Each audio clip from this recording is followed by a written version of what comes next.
IELTS Real exam, the 24th of June 2023, task 2. Some people think it is better for one single legal system throughout the world. Others say countries should have their own law. Discuss both views and give your opinion.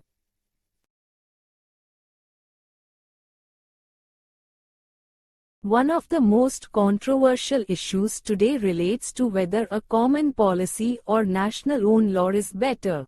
However, I would argue that each country has its own policy rules.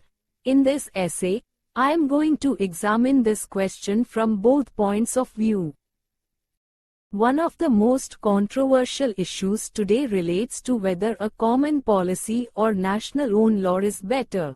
However, I would argue that each country has its own policy rules.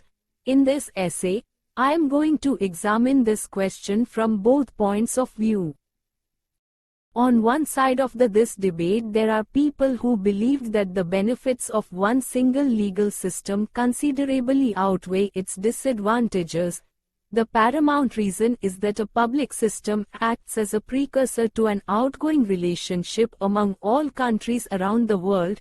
For example, Russia-Ukraine war might have been prevented if the world had only a legal network.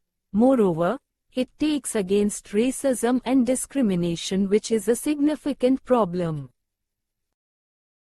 On the other hand, it is also possible to make an opposing case.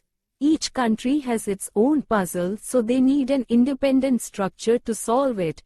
For instance, Vietnam is facing a high proportion of traffic accidents. Likewise, Thailand is confronted with social evils such as robbers. In addition, every country has a story, its own culture, or even a victorious past which is the pride of citizens. Accordingly, a disparate law stems from the foundation of encouraging citizens to protect their history, liberty, and tranquil atmosphere. In conclusion, there are no easy answers to this question. On balance, however, I tend to believe that a single legal system is not an excellent solution. Every nation needs to enact its own law in order to protect its rights and citizens.